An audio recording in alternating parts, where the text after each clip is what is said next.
as I said, we have changed the sequence of the breathing exercises. We start first with 4, 7, 8. You breathe in at the count of 4, hold your breath at the count of 7, and you breathe out at the count of 8.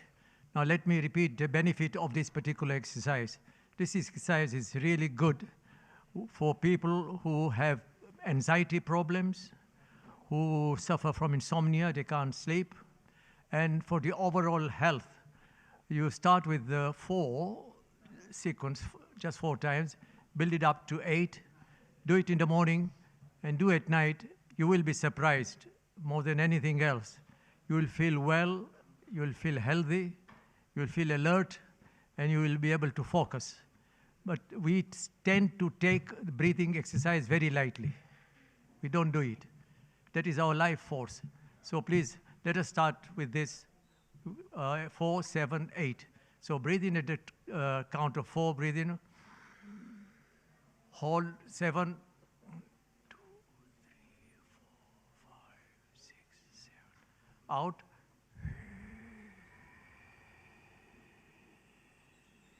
And when you breathe in, make sure that your tummy comes out, not your chest, all right? Now breathe in again at the count of 4. Hold your breath at the count of 7.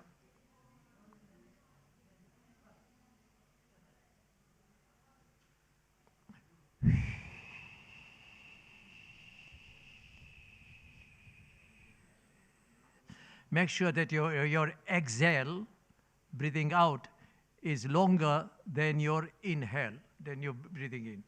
The third time,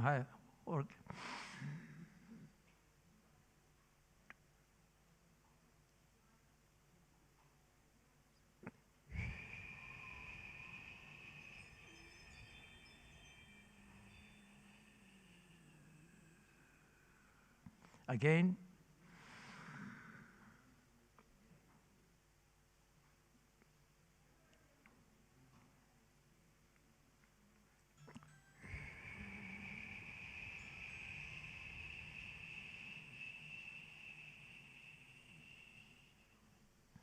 Now we do Anulom Vilom.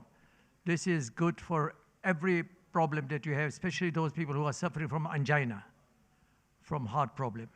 So you press the right nostril and breathe in from the left nostril. Hold it there. Now breathe out here. Now block here.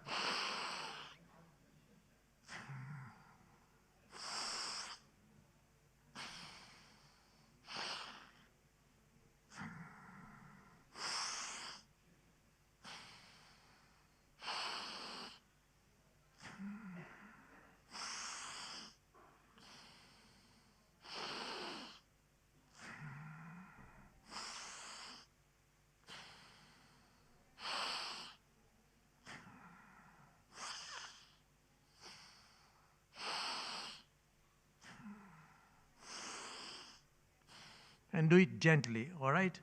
Now the last one is bumblebee, which in the language of pranayama language is called Brahmari, all right? So what is bumblebee? You close your eyes and your ears as well, and then breathe in and then give the sound of a bumblebee, okay? Now breathe in first.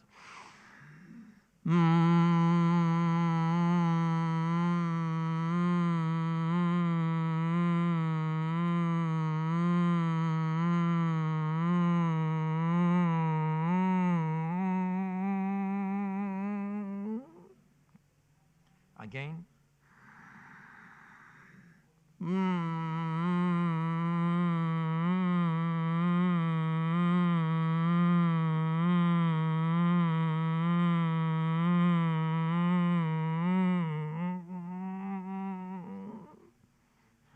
Again.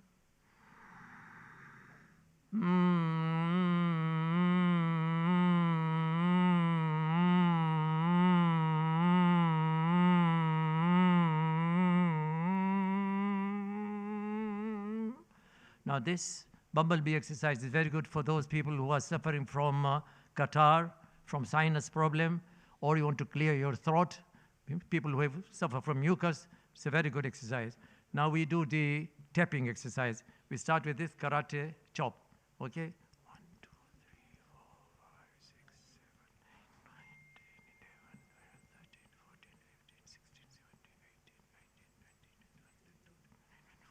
26, 27, 28. Now the other hand.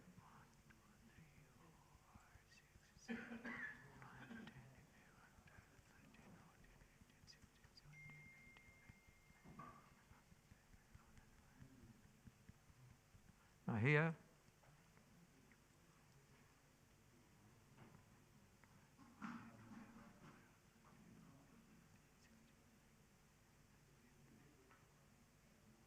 Now here, between the eyes.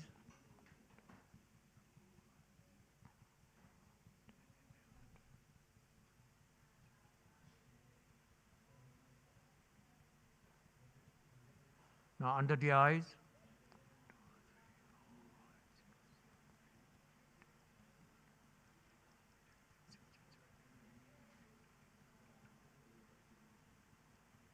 Under your nose.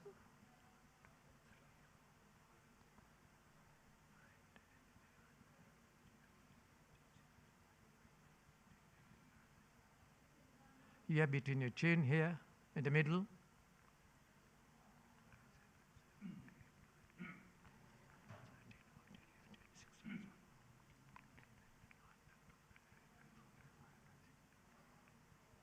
So come down here, 4 fingers down, and a little bit this way. 2, 3, 4, 5, 6, 7, 8, 9, 10, 11, 12, 13, 14, 15, 16, 17, 18, 19.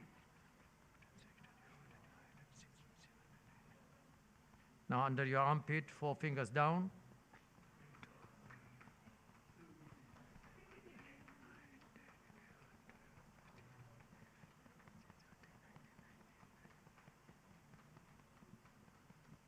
Now the other hand.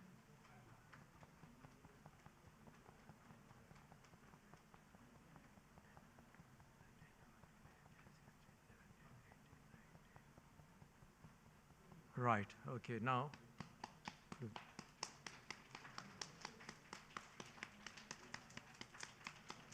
Here in the middle.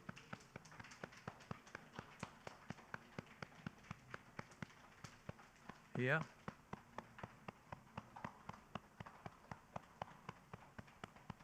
Here.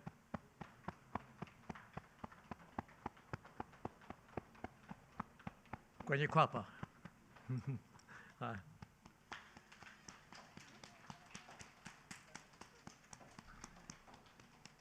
The middle here.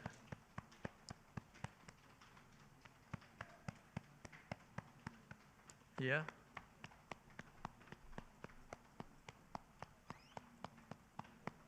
And here.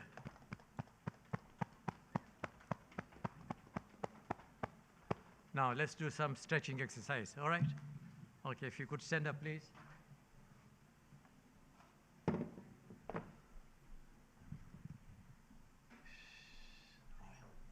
One, two, like this. 3, 4, 5, 6, 7, 8, 9, 10. Okay, now this way. 2, 3, 4, 5, 6, 7, 8, 9, 10. The other way.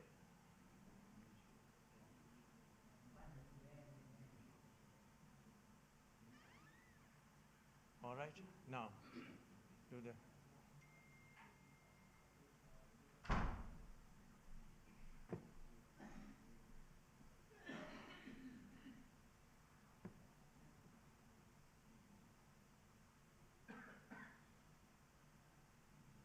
Now this way. You up here. 2, 1, 2, 1, 2, 1, 2. All right? Right. Now, go down. Down. Try reaching down. Hold it there. You should feel something here. Those people suffer from the sciatica, this is very good. All right. Now do here. Again, on the right. Left. Right down if you are able to. All right. Lovely. Now, do like this.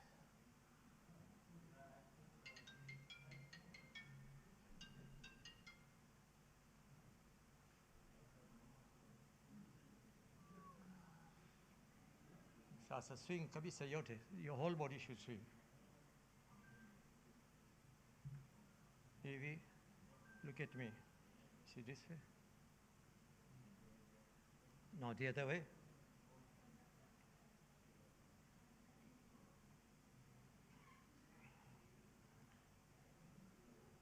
Right, okay. Put your feet apart and then do like this. I should feel something here. Now, the other way. All right.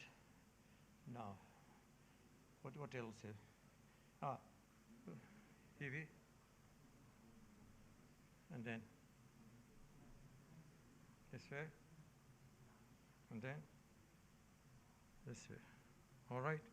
Now, do like this.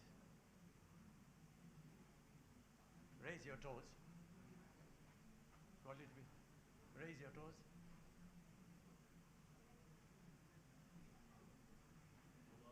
You, Avisa, chin.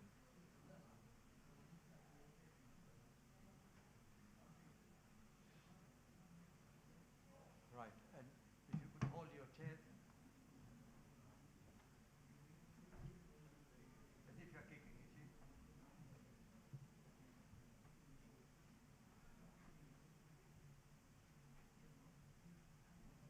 Now the other leg.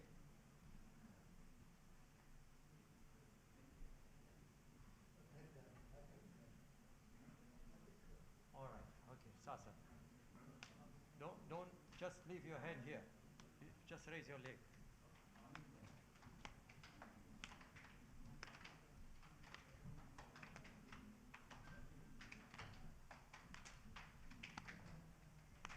Right, right. Now, go down. Look at me.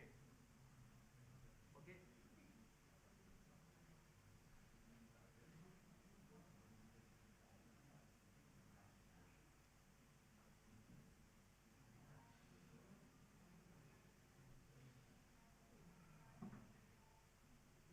All right.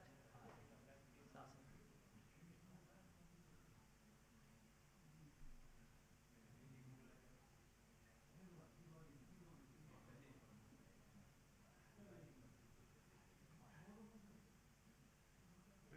This way. Down. The other way. This way.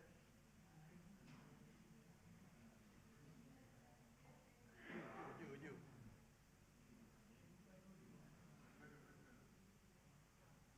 Now, I haven't done the neck exercise. Just turn your neck this way. Straight. Left. Straight. Down. Straight. Up. Straight. Now go this way. And then that way. This way. That way. And now go. Then.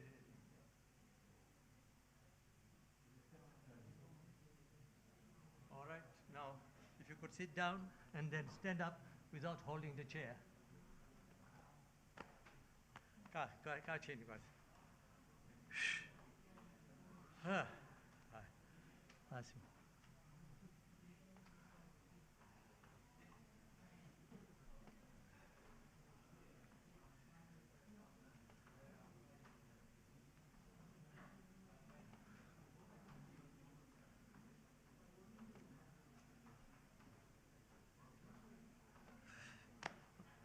Now this should be able to tell us how fit we are, how fit we are. Isn't it? Do this exercise when, say, for example, you're on the computer every day, all the time. Make sure in the morning, at least once, and in the evening, stand up and sit down. Stand up and sit down. And also, those people who suffer from balance problem like myself, you see, try, and if you are able to, lift your, by holding a little bit, on it, then Allah forgive you.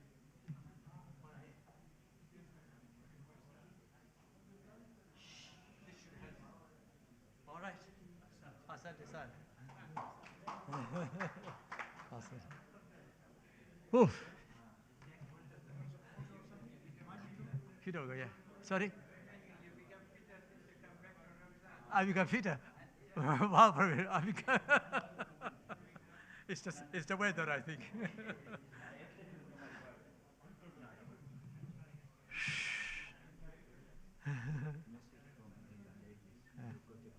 Iko katika motkari yangu.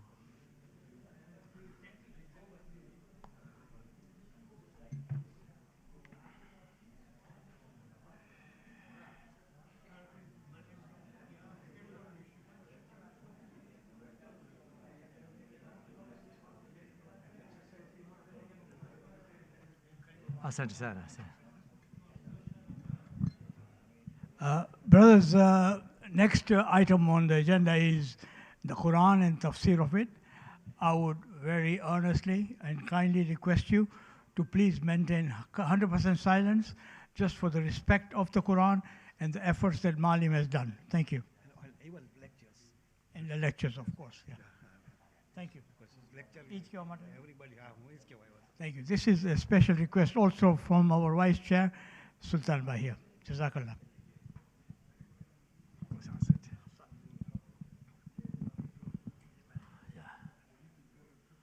أعوذ بالله من الشيطان الرجيم بسم الله الرحمن الرحيم الحمد لله رب العالمين والصلاة والسلام على أشرف الأنبياء والمرسلين حبيب قلوبنا وطبيب نفوسنا أبي القاسم محمد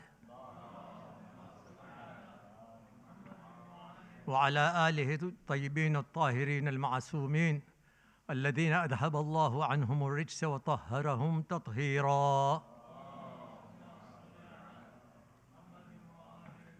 قال الله سبحانه وتعالى في كتابه الحكيم بسم الله الرحمن الرحيم والذين كفروا بعضهم أولياء بعض إلا تفعلوه تكن فتنة في الأرض وفساد كبير. As for the unbelievers, they are supporters of one another. Unless you, the believers, do likewise, do the same, there will be nothing but discord, trial, tribulations, and fil ardi wa fasadun kabir, and a great fasad, corruption in the land. Now Allah starts with وَالَّذِينَ كَفَرُوا بَعْضُهُمْ أَوْلِيَاءُ بَعْضٍ. Those people who are disbelievers or unbelievers, they are awliya. Awliya in Arabic means they are guardians, they are protectors, they are allies of one another. Allah here highlights and makes us become aware of the alliances and the bond which exists between the unbelievers. And Allah uses the key word awliya. This is the term which indicates a very strong bond and support between each other, between the unbelievers.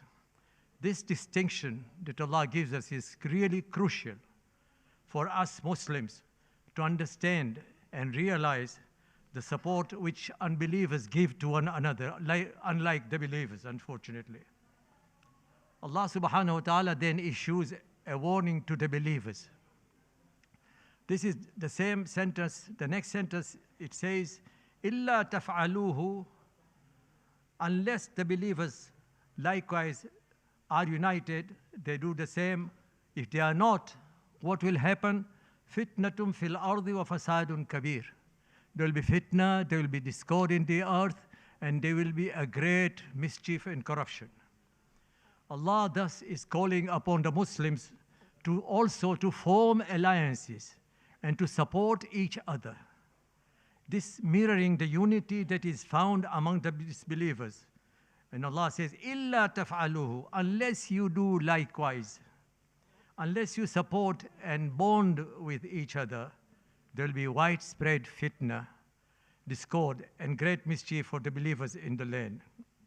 The term fitna means trial, it means oppression, it also means turmoil, and fasadun kabir means a great mischief.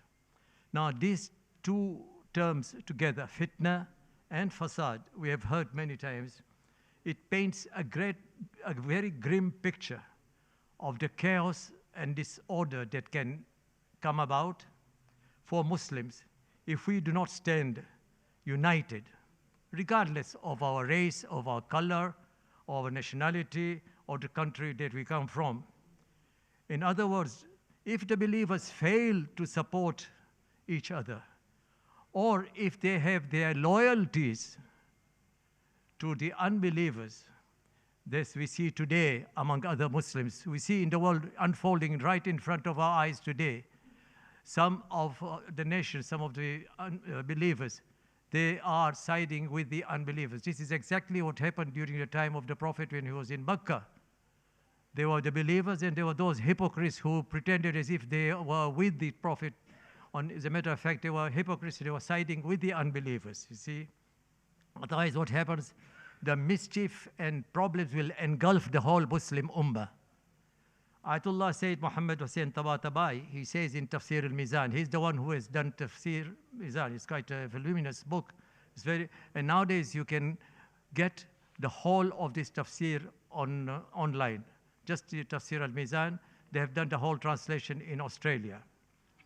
And he says that the faithless, he means the unbelievers, they look only after each other. We don't realize this. They only look after each other themselves, but they do not extend this protection to us, the faithful, the believers. The faithful, therefore, must not take the faithless as allies. This is a command that Allah has given us, expresses a form of directive, declarative sentence, you see. Now, sadly, as I said, some of our Muslim brothers who take the unbelievers as their allies, they do not see, they do not realize that when Allah points out about the loyalty which exists between the unbelievers, that its significance is that this loyalty will never extend to us, the believers. This verse from Surah Al-Anfal, therefore, serves as a powerful reminder of the importance of unity among the believers. The verse also warns the believers about the pitfalls of disunity. Can I have silence, please? You see, when you talk, I mean, it's...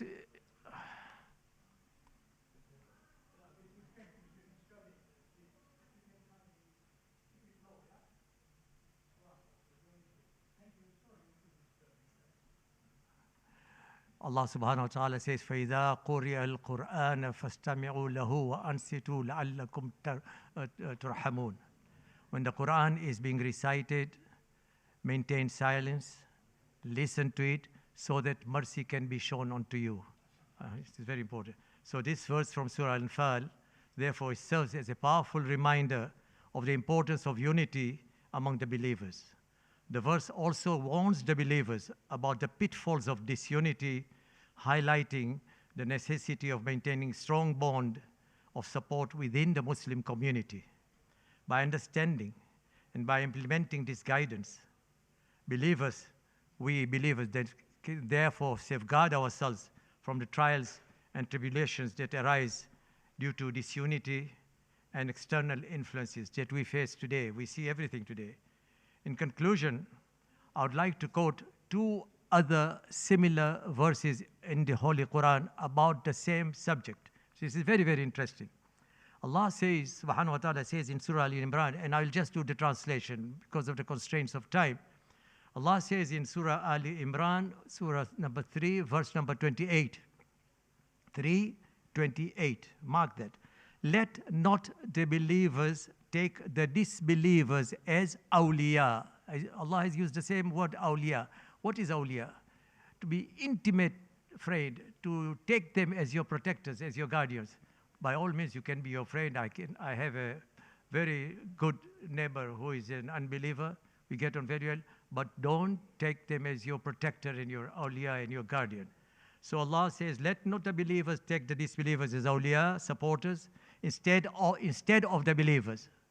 Instead of the believers, you take the disbelievers as awliya. It is wrong. You should take your believers as your awliya. And whoever does that will never be helped by Allah in any way, except if you indeed fear a danger from them. That's a different thing altogether. And this other verse from the Holy Quran, which is in Surah Al-Ma'idah, Surah number 5, verse number 51. This is a very, very strong statement of Allah subhanahu wa ta'ala, which all the Muslims must understand and abide by. It's a very strong warning. See what Allah says. Allah says, "O believers, take neither the Jews or the Christians as awliya, guardians. They are guardians of each other." Now listen to the last sentence. Whoever does so will be counted as one amongst them. Whoever does so, he is exactly like them. He is no longer a Muslim. Wassalamu alaikum wa rahmatullahi wa barakatuh.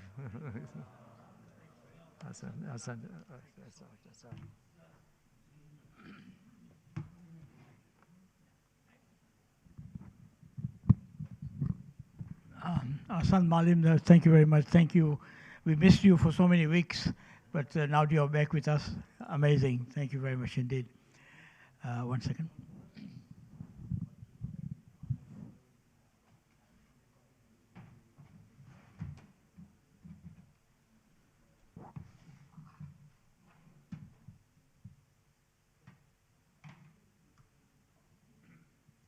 Sorry, 1 second.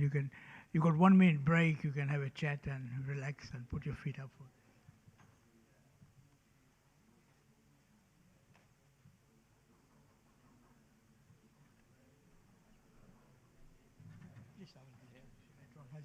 Please. No, I'm sitting here.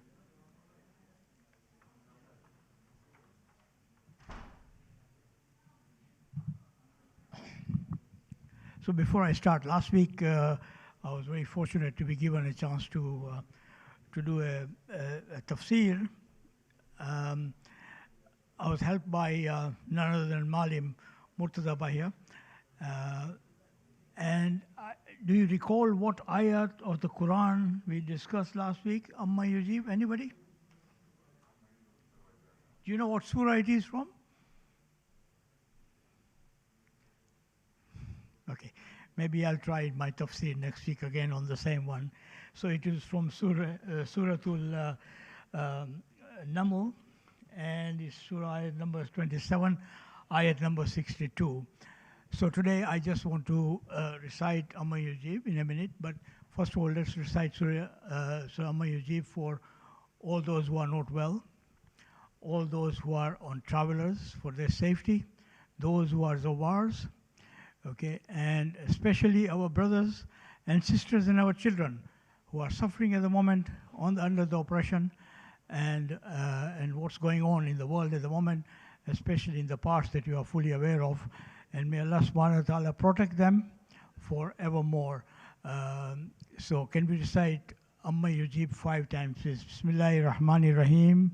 Amma yujibul mustarra iza da'ahu wa yakshifu su.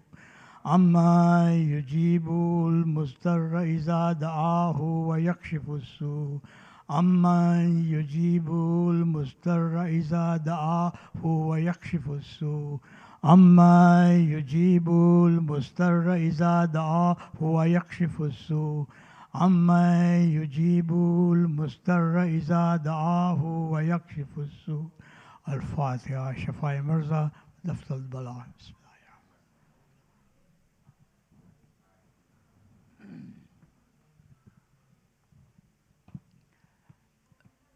Bismillahir Rahmanir Rahim. I begin in the name of Allah subhanahu wa ta'ala, the most merciful, the most beneficent. And of course, all the praise is to Allah subhanahu wa ta'ala for this amazing opportunity to be with you in this month of Shawwal.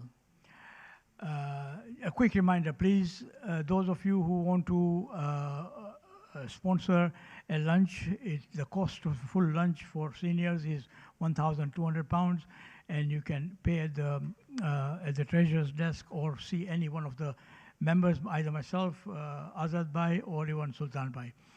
Okay.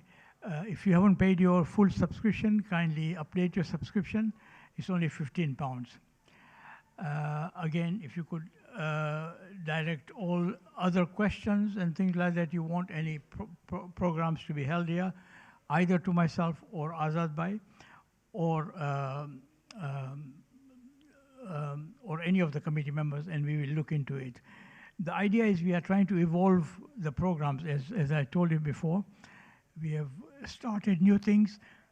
We are trying to introduce contemporary subjects so that the main lecture will consist of, say, about 20-25 minutes, followed by contemporary ideas of having 10 minutes or 15 minutes on health issues, which will be an update of health issues. For example, recently there was a problem with meningitis. A lot of questions came in, people used to call, and we would just update you so you are armed with what is going on. Secondly, financial crisis, whatever is happening, we'll take advice from the people who are actually in finance. You know, of course, this will be without any comeback on the Jamaat, but we will give you an advice as it is and we'll direct you as to where to go. The third point that we want to raise is there are certain things that you are able to claim within your rights, and we will be bringing those things out for you. If you are missing out on those, that will be done very soon as well. I'm composing all that thing. And I've spoken to you about the AGM. Finally, I think in 2 weeks' time, on the 22nd, I think most of our committee members will be back, the EC members will be back. So on the 22nd, I anticipate to do the AGM here. We will do the AGM here from same, the exercise and Malim's lecture on tafsir will be there, followed by the AGM, which will last about an hour, and then we'll have a special program which I have devised for you. But today, without any further ado, it is really delightful. I am very delightful, and it's a great pleasure to welcome one of the most veterans of our community, Zulfiqar Hameer, who is an optometric, yeah, optician. He's not. Sorry. He's a computer chappy, but he owns a few optom shops. However, the main thing is that he has worked relentlessly and for many years with the community, and he's a very great partner in serving the community with our Nazir Bhai Walji here. And we all teamed up in many years now for services to the community. Please welcome him with a large Nari Salawat ala Muhammad wa ala Muhammad. You want to hear?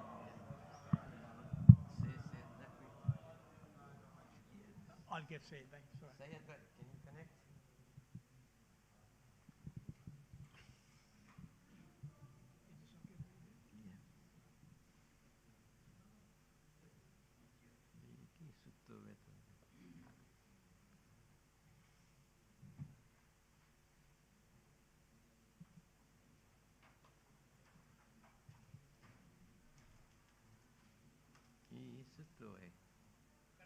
No, he's not changed it.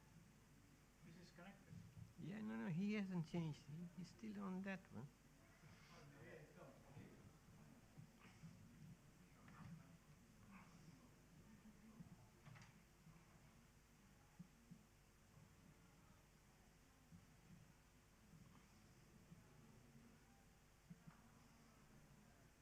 Let me get ready. Okay, the subject today is Kilwa na Sawal Jawab.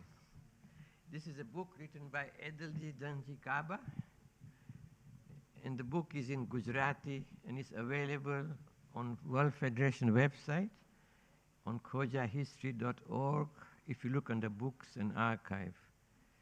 So it is only in Gujarati, there is no English translation in it. Edilji Danji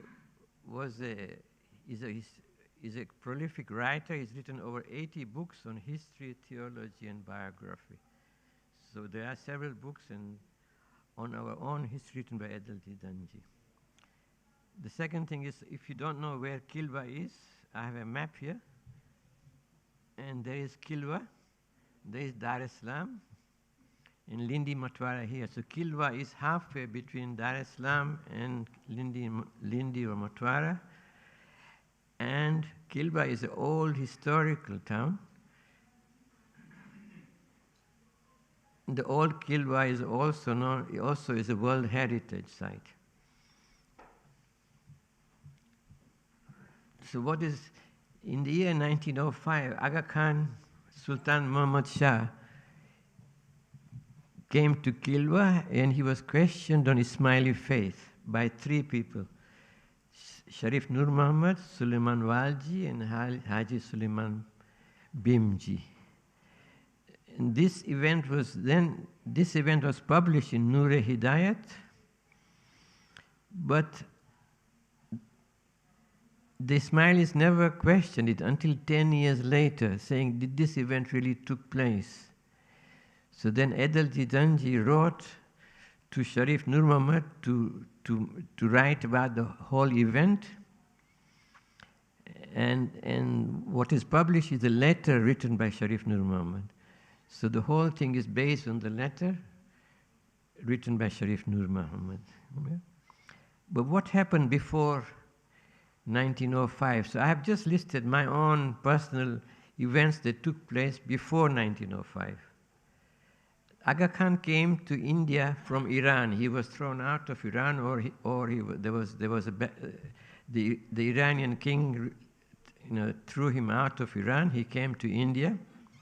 After coming to India, he said, he basically gave a firman that all the Dusand and the Jamaat property belonged to him. Dasant is 10% of your income. So we as Khojas or Ismailis, we used to pay 10% of our income to the Jamaat. Now, Kakab, I think if you did that now, we wouldn't have hair-filled problem. We would all be sorted without president making a speech. So, anyways, the Khojas used to give 10% of the income to the Jamaat.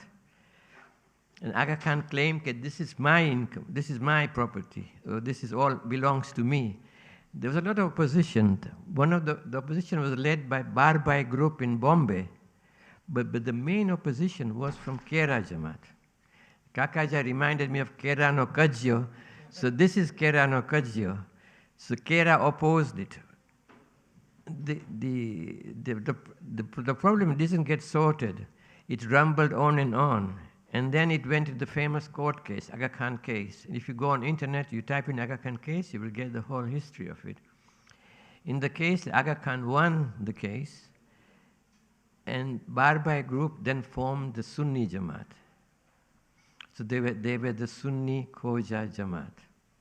So there are Sunni Khoja Jamaat, there is Shia Khoja Jamaat, and there is Ismaili Khoja Jamaat. So they formed the Sunni Khoja Jamaat. The next event that I have listed is that Devji Jamaat then goes to Karbala and he meets Sheikh Mazandarani. And the Sheikh asks him a famous question, have you been to Hajj? And Devji Jamaat says, no, but we've been to Ziyarat, and we are told that one Ziyarat is worth 70 Hajj. So we haven't gone to Hajj. So this is where Sheikh Mazandarani decides that these people don't know enough about religion, and he appoints Mullah Qadir Hussain to teach them Shnashri faith. After having taught them Shnashri faith, Mullah Qadir Hussain then goes to Bombay to teach Shnashri faith in Bombay. So that was in 1873. And then he publishes the famous Chirag-e-Hidayat. This is the first book of our first detailed book of the Shia faith. And this was quite famous, and this converted quite a lot of people to Shnashri faith. There's a lot of problem in Karachi. So Devji Jamal then goes to Hajj, and then he goes to Zanzibar. In 1876, Lala Ali Dina, who was preaching Shnashri faith, gets attacked by Ismailis with knives and axes. He gets injured, but he survives. Yeah. 1876, so 1877, Hassan Mukhi is killed by Kilu Khattab. Now, Kilu Khattab was sent by the Ismailis to kill Mullah Qadir Hussain. But instead of that, he becomes his student. And then Kilu Khattab starts preaching Ishnashri faith. The Ismailis would really harass him. And it got so bad, one day he took out his knife and killed Hassan Mukhi. So Kilu Khattab is convicted of murder and he is hanged or martyred in 1878. In the same year, Lala Ali Dina is shot and killed in Karachi. So he is martyred. In 1881, Zanzibar Jamaat is formed, or Zanzibar Kuwa Jamaat is formed, and the Kuwa Jamaat, the masjid is built in 1881. 1882, the Karachi Shia Jamaat is formed. In 1889, the Bombay Shia Jamaat is formed. In 1901, Sheikh Hirji Bhai Alarakia and Sheikh Lalji Bhai Sajan were assassinated by Ismaili Fidai, and the Fidais were convicted and hanged, and they are still considered as heroes in Ismaili faith. So that's my reading of history, what happened before. So now I will go on to the letter written by Sharif Nur Muhammad. And he explains how he learned his Shia faith. You know, he learns his namaz from Malim Raja Sahib, Majan Mia Sahib of Kodinar, yeah? and his uncle Shamji Bhai Manji. 1860, he goes to work in Goga, which is a town in Bahabnagar on the coast. 1864, he goes to Zanzibar and works with Hassan Bhai Tower and company. Hassan Bhai Tower would hold majlises at his home, at his shop in Jumeirah, and Hassan Bhai would himself recite majlises. So this just shows how we practiced our Shnashri faith at that time, before we became Shnashris. Yeah. Afterwards, he joined Muhammad Walji. Muhammad Bhai was very religious and pious, and by getting my job, my faith became firmer, he says. 1883, he opens a shop in Kilwa with the help of Lakha Kanji, Sachdina Pirani, and Ali Bhai Juma. I think one of the reasons I'm reading out all the names, because some of you are from Kilwa. I think I've been told, you know, I forget your first name, sorry. Anwar Bhai Danji is from Kilwa, so I'm trying to read his name, see if you can remember any of them or if you recognize any of them. Yeah?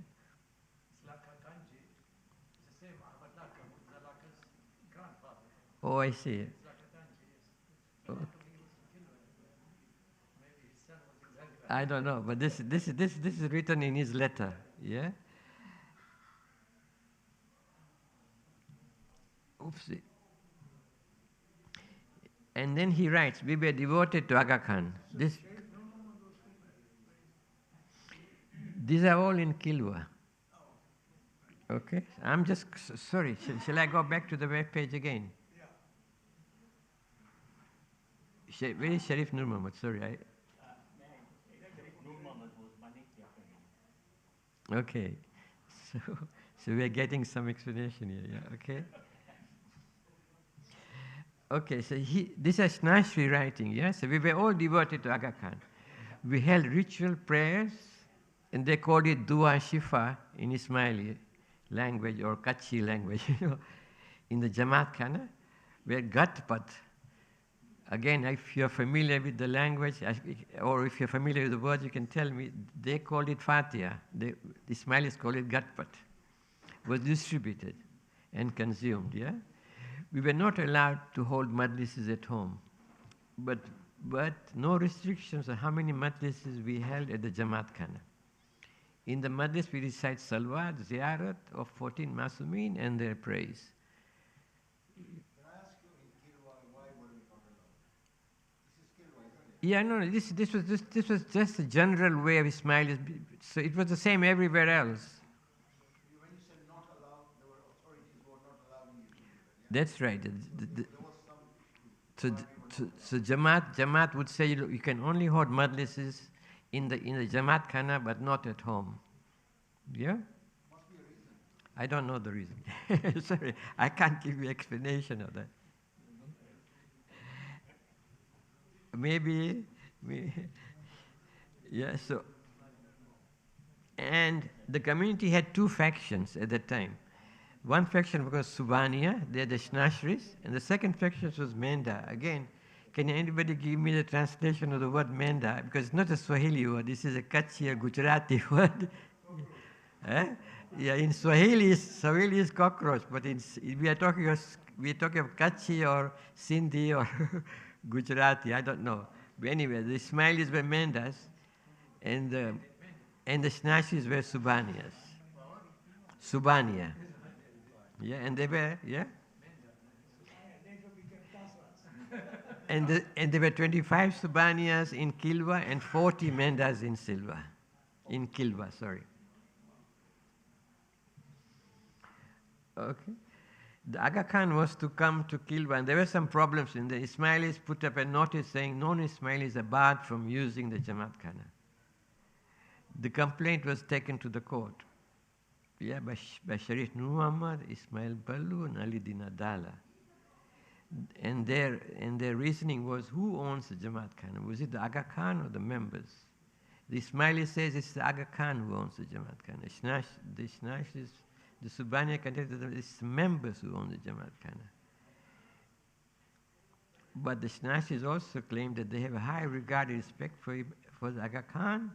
He made us Muslims, although we did not regard him as God. So this was the Shnashri case. The Ismailis then wrote to Aga Khan saying the Subanias are few, but they are very influential. This issue will not be sorted until you come to Kilwa.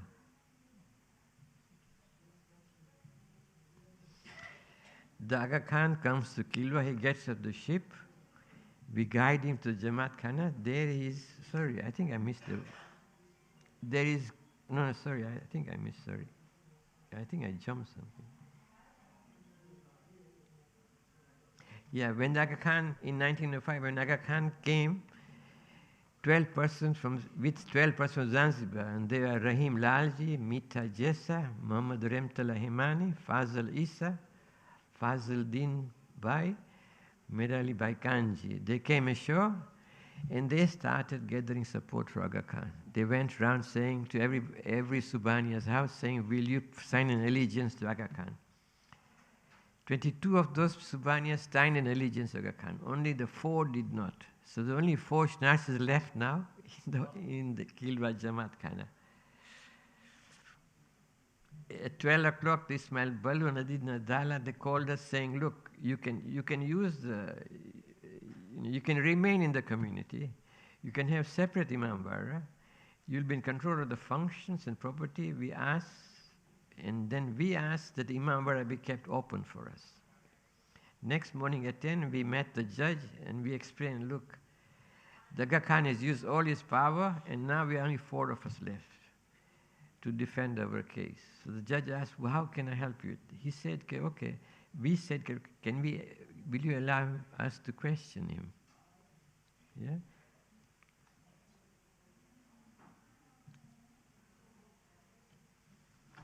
So Aga Khan comes to the ship, we guide him to Jamaat Khana. We are garlanded by the Mukhi and the members.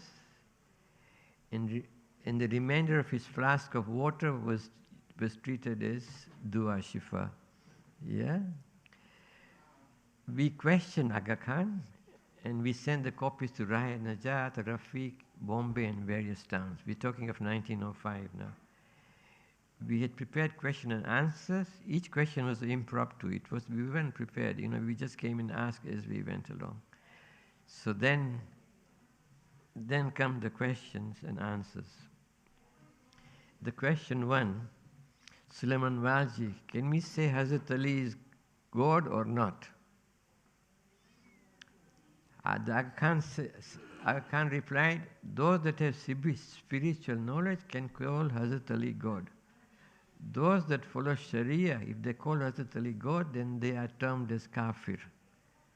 One must act as per religious instincts.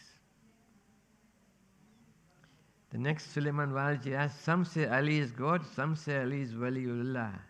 I'm confused. Show me how I can acquire the knowledge. Aga Khan replies, to acquire knowledge, one has to learn religious philosophy, logic, customs and beliefs. That's a long and difficult process, so it's sufficient for you to keep to Ali as Aliyun Waliullah.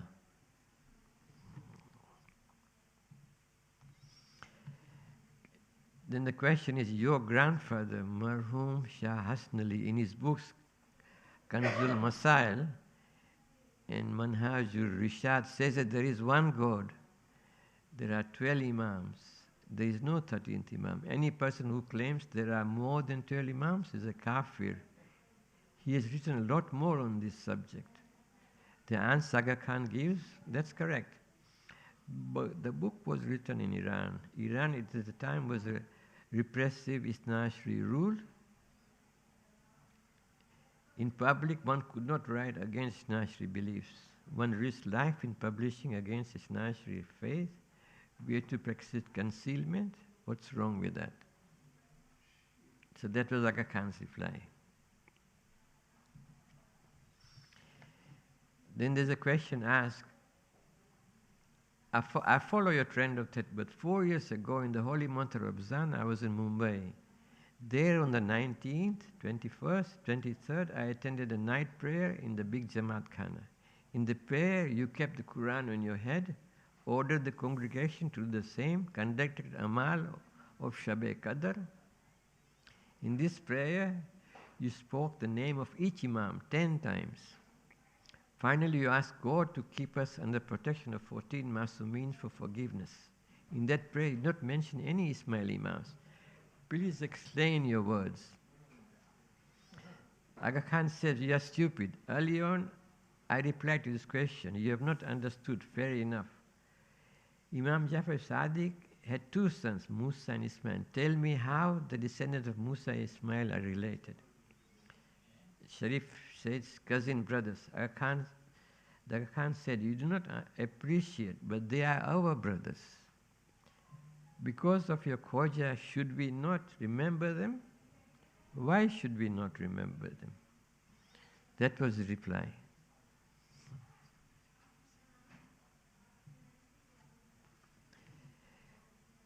Suleiman Walji then said, you are the Imam, so show us only one miracle. Aga Khan Sahib said, miracles are performed by the Prophet Muhammad. I am not a prophet. Suleiman Walji then asked, in the Jamaat Khana, we recite episode. In those it's written that Imam Jafar Sadiq showed many miracles. Aga Khan said, you do not seem to know this, but Allah recites the Quran that I have created heaven and hell. They'll be both be filled. If I perform miracles, then all will convert to the truth and all will go to heaven. And the hell will remain empty. Then Allah's promise will not be fulfilled. Suleiman Walji then said, what happens to those that refer to you as God? Aga Khan said, they will go to hell. And Suleiman Walji said, what happens to those who do not perform their namaz? Aga Khan said, they are responsible for their actions. Suleiman Walji then asked, please show me one miracle that I can be converted. Aga Khan then said, you wait for 2 years, then I'll show you a miracle. I hope you will be convinced.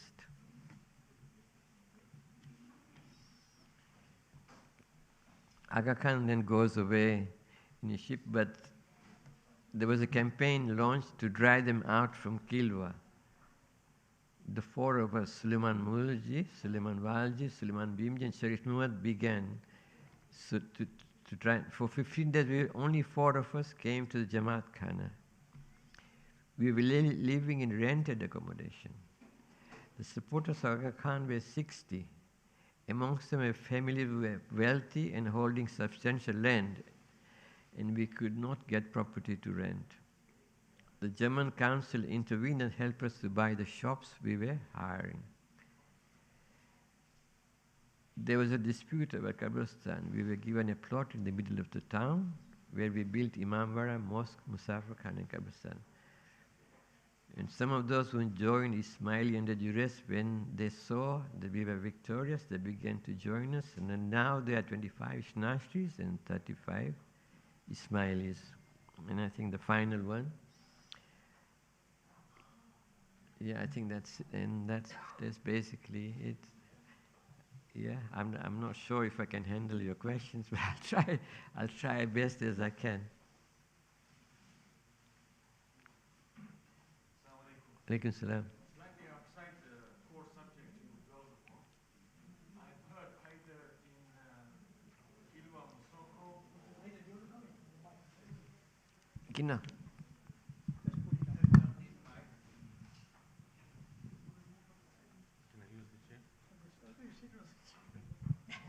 Assalamu alaikum.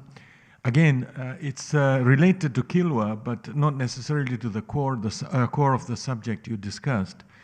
I've heard, please verify in your readings if you have come across this. Kilwa is Masoko or Soko, and the other one is Kivanjani. Okay. Now, there is an old mosque in the island, right? Now, I've understood, I tried to verify, but I couldn't get the accuracy of it. I wonder if you can. Does that mosque have two qiblas?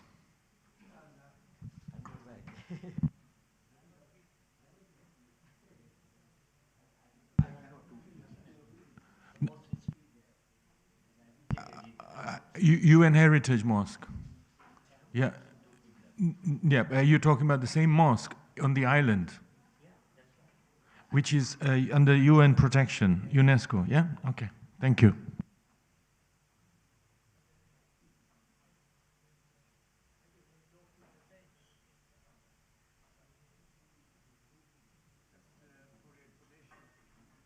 For information, there are two very interesting books. One is the Aga Khan by Mihir Bose. I don't know if you've seen it. Once upon a time when I was running a bookshop in London, I bought a number of these books and received a letter from a lawyer not to stock these books, but they could not officially really ban it. So I had a number, and they were just like hotcakes. You see, they sold like anything. It's a very interesting book, but I think it's now available from Amazon. There is another book, The History of the Ismailis, by Akbar Ali Meher Ali. He lives in Canada. He left Ismaili faith to become a Sunni. He details all these rituals, and he says the kalima which they invoke, La ilaha Muhammadur Rasul Ali, Allah, no, instead of Waliullah. He said, I don't know how far this is true. And there's another thing as well. I've seen a list of 100 people from Bombay who emigrated to Zanzibar before they dispersed and went to Bagamoyo or Lamu or other places. This list is available.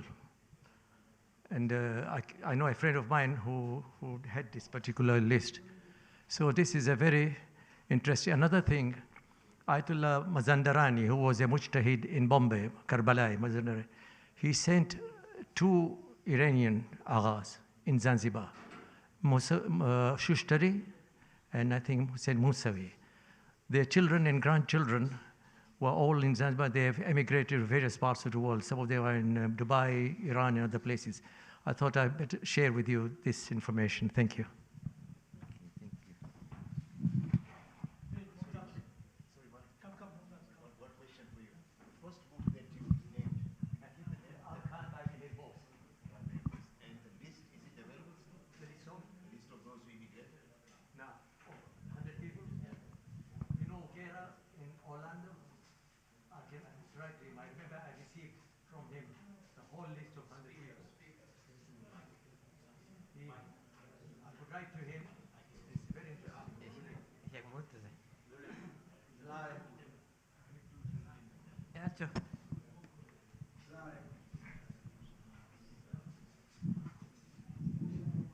Bhaiyo, Assalamu alaikum. in addition to what Murtaza Bhai said, there was another book which was written by Leonard Slater. And the title of the book it's a novel, and The Aga Khan. And this book was published by, Leonard Slater. And they were all over the bookshelves in the bookstores. And very quickly, it could not be banned, but what they did was they went from bookshop to bookshop at that time, and they bought over all the copies. So the shelves went empty. Fortunately, I got hold of one, which is in my possession, lying somewhere in the store, and I read through it, and wow, what an exciting stories about the Aga Khan. Now, mine is a passing comment, really. There are some of us here, I am one of them, that there was a time that I'm like a junior to most of you here, but when there were marriages were continuing, we were under one umbrella or things like that, and then came the separation. So it affected Uganda mostly, and there were families which were divided. So if my mother married to a man, and they were all in the same boat at that time, if you understand, and then came the separation. So if there was a lady married to a person who then decided to go on the Aga Khan side, and the whole family upbringing was Aga Khan. But if a lady was married to a man who decided to go on the Ithanashari faith, then it was like now the whole family were practicing that faith.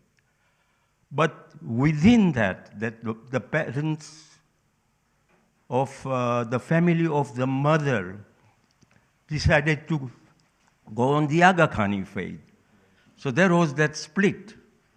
And I can tell you, it's my story, this should be important. I'm the first one to say it, that I was divided from my uncles, and my nanima, and my mamas.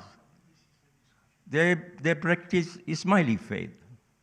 And my mother, having been married to an Ithanashri, converted Ithanashri. So this is how we stuck to the Ithanashri faith. So, and there's a lot to tell, but my personal experience is this. And I'm fortunate to have come to this faith with my family. Thank you, Mumtaz. This is a discussion phase here. Then we can have a question and answer session. Any more comments? Please come forward. Alaikum salam.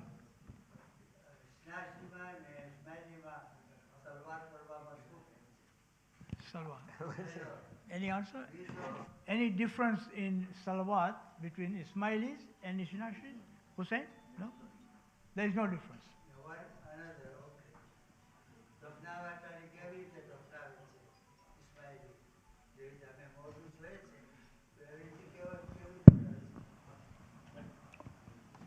Good question.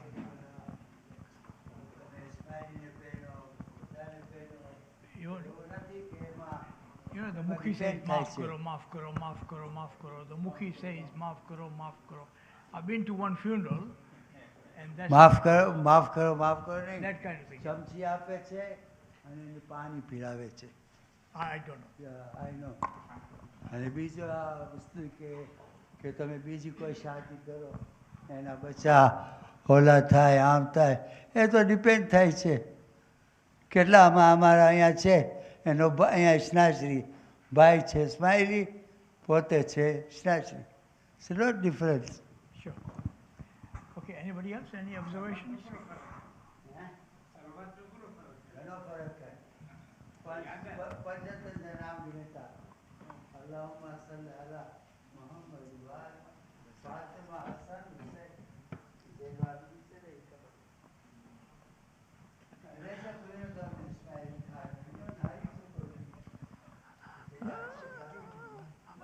Asad.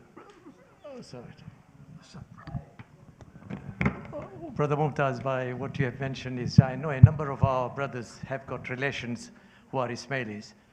I thank God, am the only one in the clan who has embraced, by the grace of Allah, not me, my grandfather. There were 4 brothers. Bandali Jeta Kasab is the only one.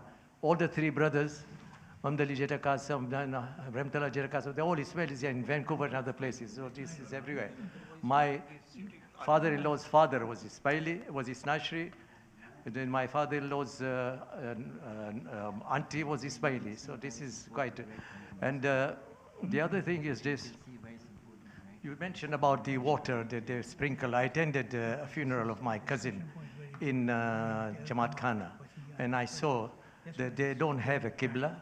I even attended a seminar in the main Kensington, you know, Ismaili Center. They don't have a center. They have the photograph of the Arkan, and if you want to say your prayers, you most likely they will not allow you, as they did in my case. We had to pray outside, and we had to find out what the Qibla is. But they have a place where the men folk are on one side, the women on the other side, and there's a photograph of the Arkan, but they do not have a Qibla. This is something that I have noticed, and you know.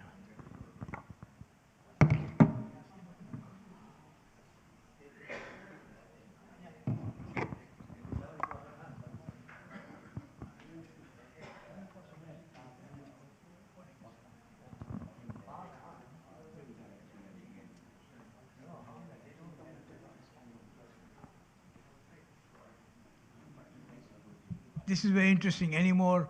This is why it's so important that we write the Khoja history, which we have started to write. That means our personality is very important, like the Sulaiman Bhai and others who have alluded to us. This project has already been initiated by the Hujjat seniors, and on the 22nd of this month, inshallah, after our AGM, we'll have the first presentation for an elderly, not necessarily an elderly person, but one of our Hujjat seniors. So I have to sit down and sort it out with Zuliba here, Muhammad Nazrali there, and Nazir Walji. So we'll come up with a personality who will be presented, because the AGM will last about an hour or less, quite frankly, and then we'll lots of time before our Jamaat Namaz will start, and lunch, of course. So we'll present one personality. We'll give him at least 40 to 45 minutes to present himself. That will be recorded, of course, and that will go into the annals that Zulfiqar Bhai, Muhammad Nazrali Bhai, and Nazir Walji Bhai are composing it under the Hujjat seniors. Okay. Any other comments? Muhammad Nazrali, anything you want to say about the Ismailism? You put your hand up, please come forward. Okay.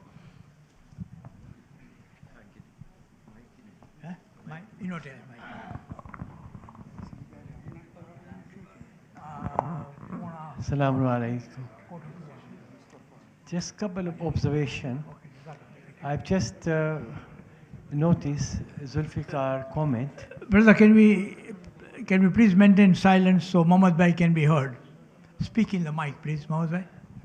Which I just found out. Ismail Bandu is my Nana Bapa, and he was party to this situation. We're going back at least 150 years ago.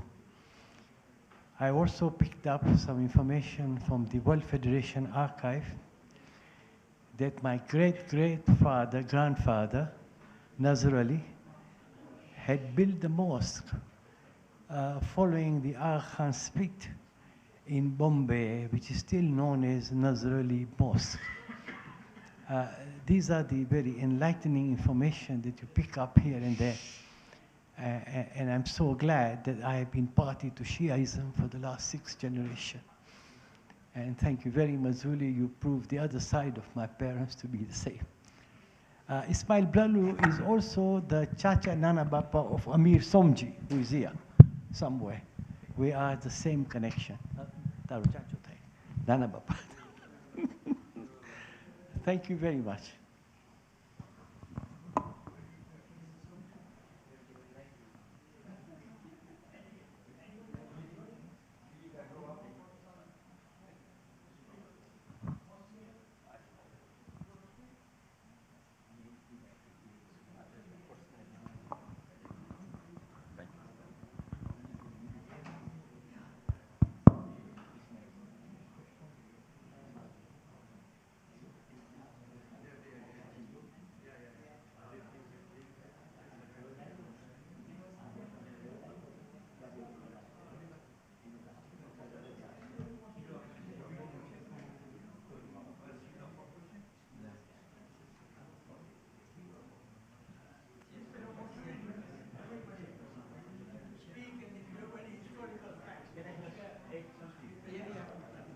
Bus ઝુલે. That's it, finish? No, you can keep on. Oh, Tony, Bolush, please. Because Mumtaz. સલામ અલૈકુમ.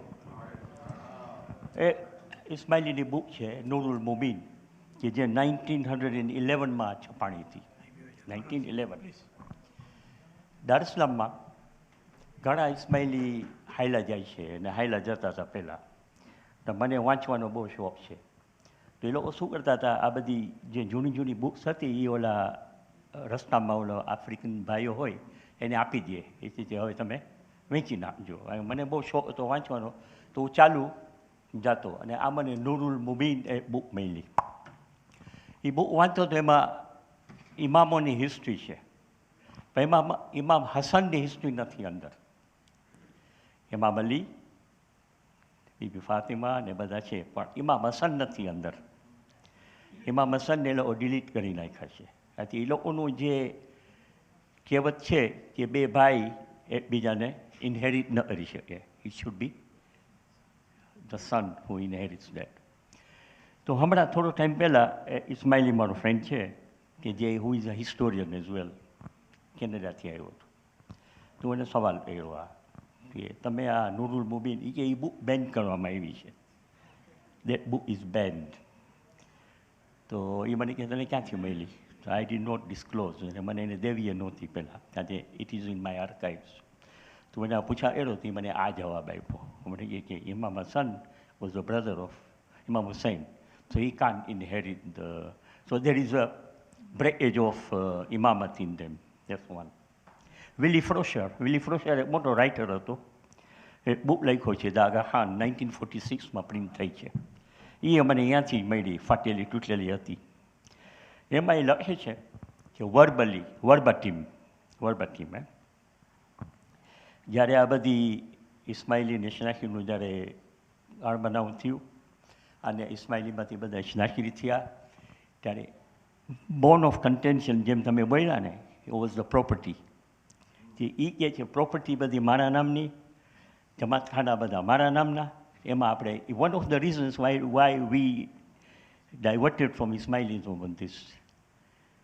તો એ કહે છે Willi Frischauer કે on verbatim, not written verbatim, એ કહે કે let them go અવે.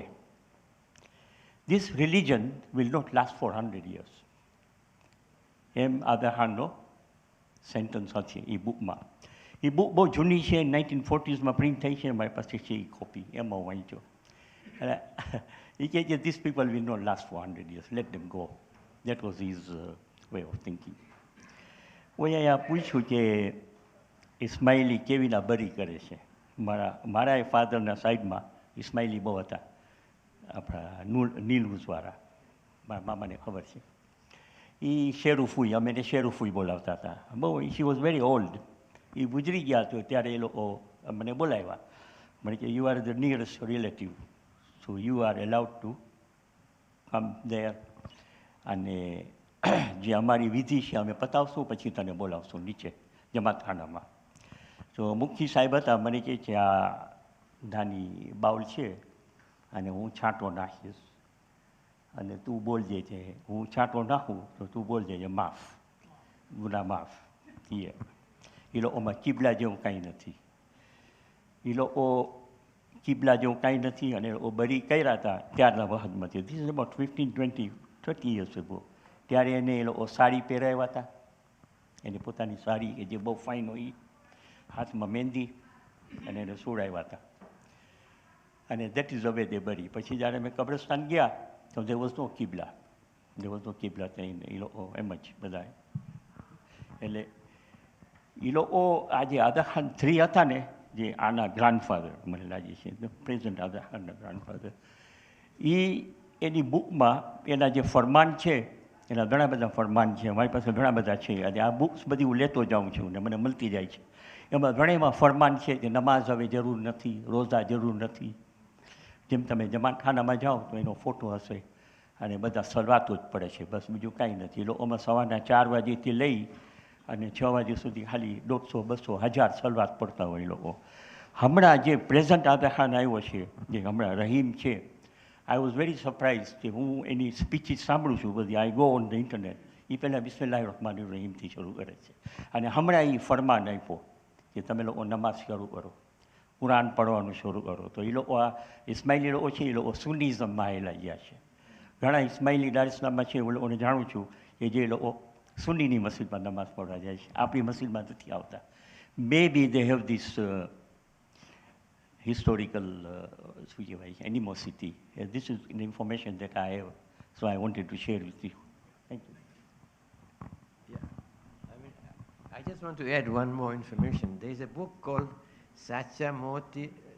Kota Moti no Sacho Vipar, which is trading in beads, and our early ancestors used to trade in beads. So this book is quite a recent book.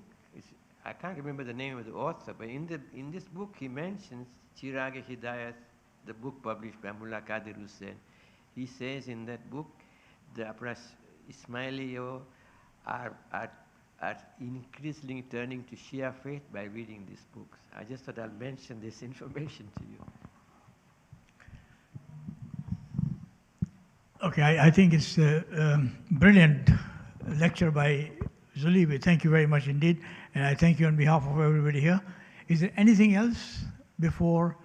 Sorry, yes, Malim? Versi's great-grandfather. Yeah. Versi Adwani emigrated to Zanzibar in 1835. You can write that down. With his 4 brothers from Bhuj. And according to self-story, probably he was a Sindhi culture, but 1835 with Devji, Jamal and others. This is a Yeah, it's story. Wikipedia contains the whole biography of Versi Adwani. Sure. I would urge Zuli Bhai to sort of look into it and perhaps make an update. And in a few weeks' time, just give us an update. Is it on same Ismail, the same question? Or, sorry? Different question. Yeah, bolo. Jay? Yeah, sure. I mean, if it's because we have come to the, yeah, okay. Assalamu alaikum. Assalamu alaikum. I'm pleased to see all the historians here for the contribution. My question is that, was there a very powerful influence that made Ismailis stop from converting into Khoja Shia Isnashri? Or the other way around, because my grandmother stayed Ismaili right up to the end, to such an extent that my father prayed all her qaza namaz right from the beginning. So perhaps historians sitting here can tell me the difference. The other thing is that Ismailis are like Alawis. Alawis are in Turkey. They also don't pray, they don't fast. So Ismailis to such an extent are Alawis as well. I don't know whether Murtaza Bhai can reflect on this. Any feedback you want to? Yeah.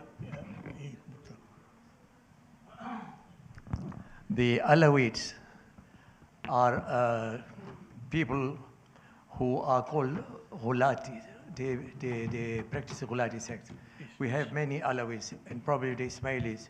We have Bektashis who are in Turkey. We have some people in Iran as well. They are extreme Sufis as well. And in Syria as well. These are Ghulati sects. They have extreme views about Imam Ali alayhi salam. There was God incarnate and also, etc. So it's quite possible that Ismailis also share the same belief, you see. Even the Druze, to some extent, they also have the same belief, you see. Asad. Thank you very much. Thank you, everybody, for your input and your questions and your discussions. It was amazingly enlightening. Thank you ever so much. I'll have to wrap this up and we start our new chapter. It's indeed a great delight and a pleasure to welcome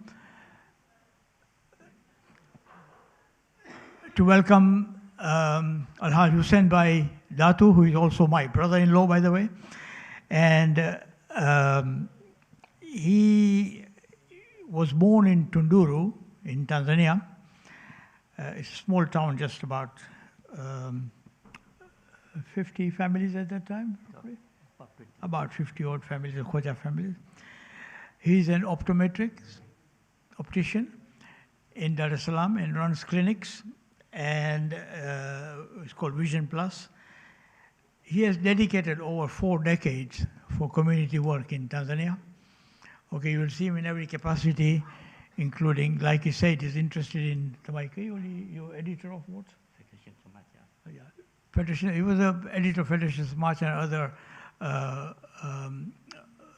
news letters and things that came out from Dar es Salaam for many, many years. And young man interested in sports and everything. And he was in England and studied in England. He was also the secretary, honorary secretary of Dar es Salaam Jamaat, and very much interested in community heritage. He founded the archives in Dar es Salaam, the archives that you are receiving from Africa Federation. He was the founder of that. He's now a nominated Council of Africa Federation. So amazing, amazing things he does. He does eye camp in Karbala. In fact, we normally meet him in Arbaeen. He's in the eye camp next there, and we are in the medical mawqib there next door. So every year he's there, alhamdulillah. And may Allah subhanahu wa ta'ala give him more tawfiq to continue this kind of work. So it is really a great pleasure to invite him. Coincidentally, he had just come here to drop my sister. And I talked to him, and today's lecture with Zulfiqar here was very coincidental and very conducive for what we are discussing today.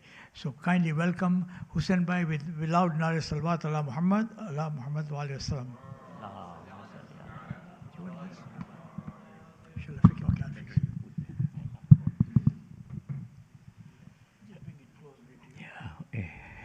Bismillahirrahmanirrahim. Assalamu ala al-Hussein wa Ali ibn al-Hussein wa ala awlad al-Hussein wa ala ashabi al-Hussein salawat. Thank you for inviting me. It's a great pleasure to be here with the senior citizens. And I am very pleased to see that a lot of people, I know them since I was a student in England. We started from Hammersmith as a volunteer there, and then we came to Stanmore.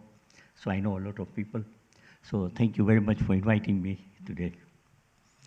As you know that the World Federation has declared 2026 as a heritage, World Heritage, Khoja Heritage Year.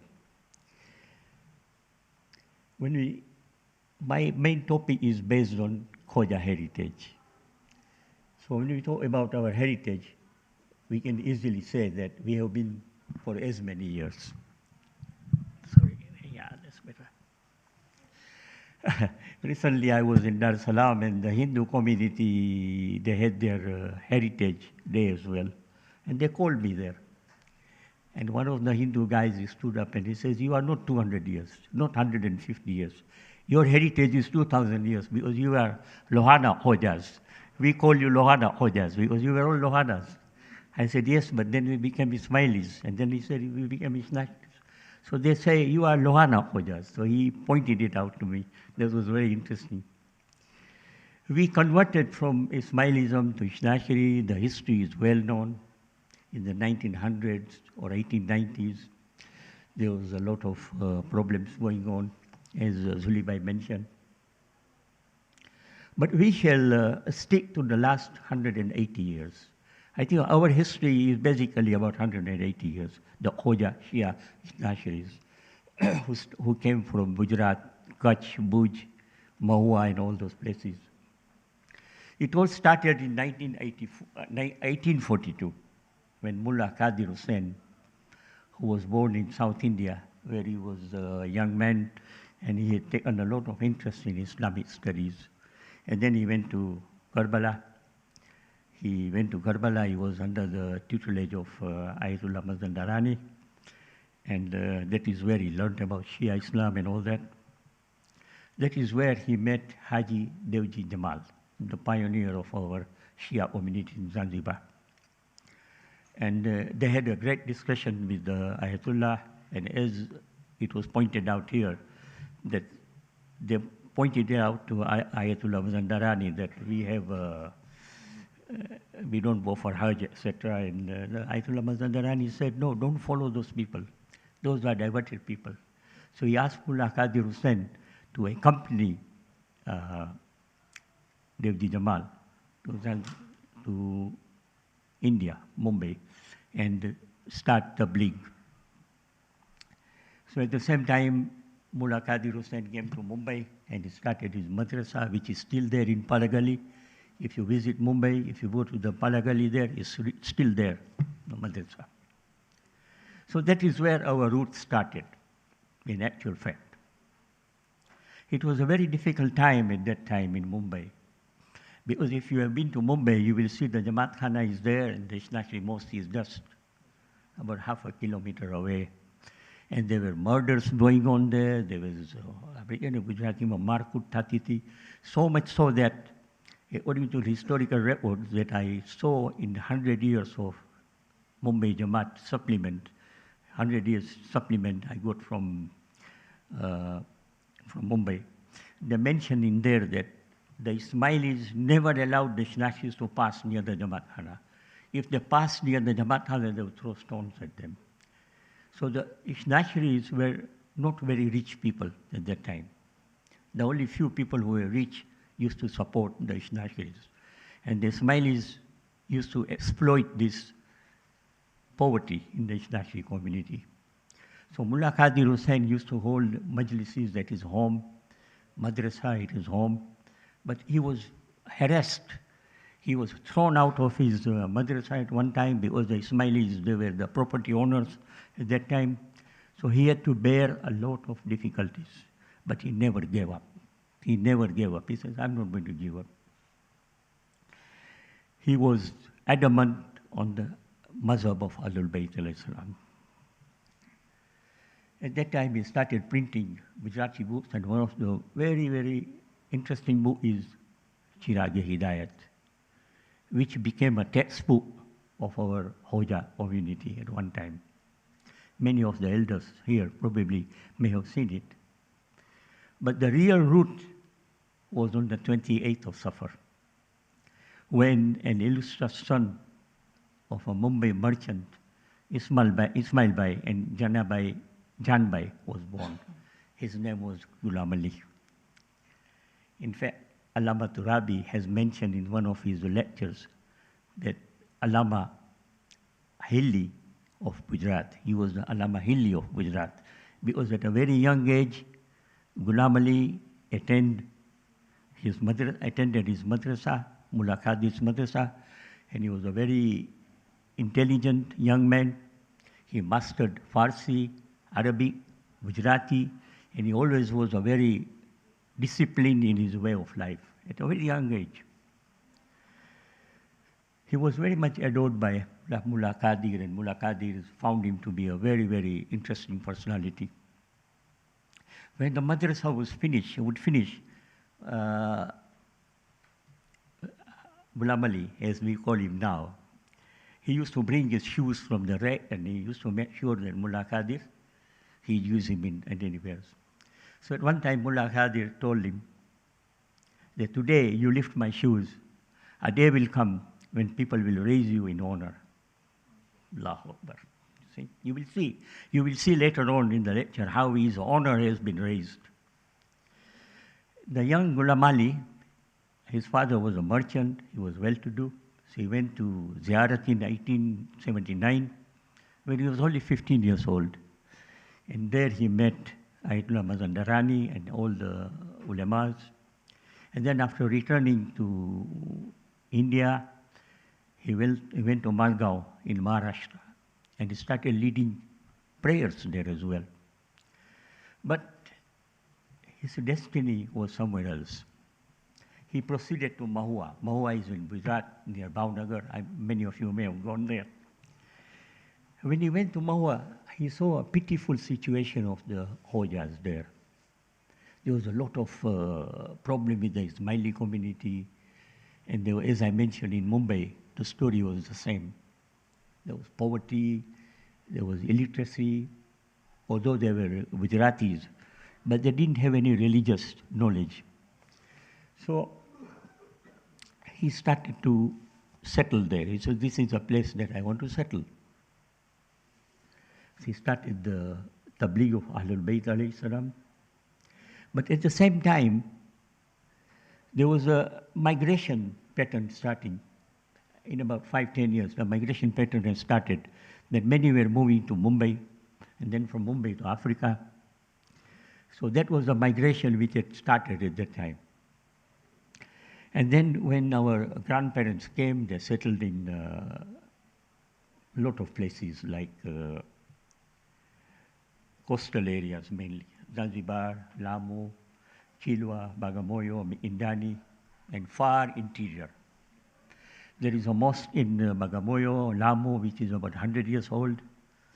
There is a mosque in Indani, which is about 110 years old. There is a mosque in one of the small town in Kilwa as well. It is more than 100 years old. So we have a history of about 100 to 120 years in Africa. With his vision, Ghulam Ali, we call him Haji Ghulam Ali because he had already performed Hajj. He started a printing press. Now, as you will all know, in the olden days, the printing press was not easy. They used to assemble those letters and then print, cyclostyle, I don't know, they used to print. So he started the magazine Rahe-Najat. This magazine is more than 150 years old now, and I think still it is running. This Rahe-Najat, he used to make sure that he used to go to Zanzibar. And then from Zanzibar, it used to go to the interior Jamaats. Can you imagine at that time how this man had a vision? So this Rahe-Najat sort of became a textbook for our mullahs because it contained everything. It was question and answer from Ayatollah Mazandarani. It was Ahwal of Karbala was there. The tafsir of Quran was there a little bit. And fortunately, I have the first copy of Rahe-Najat with me. And the first copy of Rahe-Najat, he mentions in Rahe-Najat in Gujarati, Yahuwa Shuru Arusho, Imam Zamana, Allah Ena Wasilati. ગુજરાતીમાં લખે છે એના વસીલાથી હું શરૂ કરું છું અને મને ખપે છે કે આ મારી હિદાયત દુનિયાભર જાય. 150 years ago, this man is writing like this. So he had a vision. I remember when I was a small boy, we used to get Rahe-Najat folded with a stamp on it. And our mullahs in Tunduru, they used to open it up and they used to recite from there. My mama will remember that. But he had a lot of problems as well because somehow or the other, the Hindu community did not like the way he was preaching the Shia faith, or maybe the Ismailis didn't like. So whole his printing press was burnt down with all his manuscripts, everything. Because he was a prolific writer as well. And he lost 50,000 rupees at that time in the fire. He was very sad, but confident. People used to come and tell him, we are sorry, very sorry to hear about this, but he used to tell them that Paigambar ne hadith hai કે જે મોમિનને 40 દિવસમાં તકલીફ ન પડે એ મોમિન ન કહેવાય, એનું ઇમ્તિહાન સમજે. આ મારું ઇમ્તિહાન છે અને હું શરૂ કરીશ ઇન્શાલ્લાહ. And he started the printing press again in 1930, I think. This was a renaissance of the Shia Isnashri community, because day and night he would start writing and publishing books. Du'ano Majmu', Mafatul Jinan, Mi'rajul Sada, Tahzibul Masail, Najul Balagha. And also he started printing so many books on Shia Mazhab. And he started sending them to different parts of the world. In India, well, at that time there was no Pakistan, it was India. He used to send it even to Burma. Even to Burma. There were some Hojas in Burma, as far as Burma. And he used to send it to Zanzibar. In Zanzibar, they send it to the interior of Tanzania, Kenya, Uganda.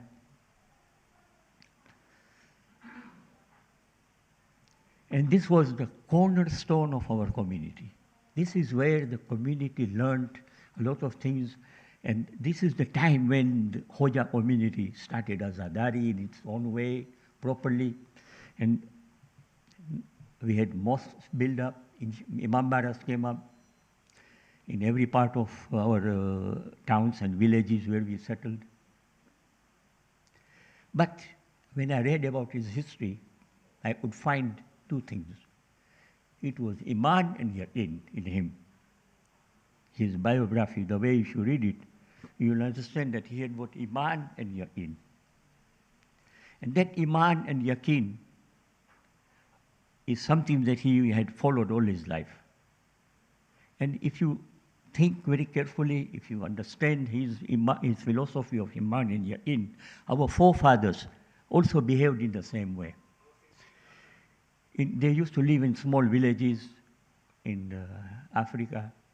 There were not many rich people, but they used to donate their money for the community. If you go to Africa, you will find buildings everywhere, trust building donated to Hoja Shia Isnashri Jamaat. This was our Iman and Yaqeen, which Haji Sahib built up. When he went for Hajj, after coming from Hajj, he started to be known as Haji Naji. And I will tell you why the name Haji Naji came up later on. The biggest thing that he did in his life, apart from this, of course, the books, was translation of the Holy Quran. The Holy Quran, if you have it in Gujarati here, I don't know whether you have it here, but I have all the volumes, very interesting. Every ayah has got a commentary. Every ayah, every surah has got a commentary. It took him many, many years to write the Quran. And if you read the Quran, it is so lucid and so sort of, you will find that you are into that, the way he has written the Quran. The Quran was Anwarul Bayan fi Tafsir al-Quran. That was the Quran, volume 1 and volume 2 in Gujarati. Now this, when he wrote this Quran, it was very helpful to the local community there. They started to understand the Quran in their own language, the Gujarati language, because Arabic language or Persian language was not for them. So it made a great impact on the community there, and also the community in Africa and elsewhere as well. In the Quran, in the Gujarati Quran, he developed a lexicon language, which was with Shadda Madda. So they write in Gujarati, they say Bismillah. So he would write Be, Ba, પછી નીચે શબ્દ બધા એવી રીતના એ develop કર્યા એ language. અને એ language એવી રીતના ડેવલપ કર્યા છે as if you are reading અરબી. This was his brain functioning. Imagine a man so young, 40, 50 years old, but he did so much work.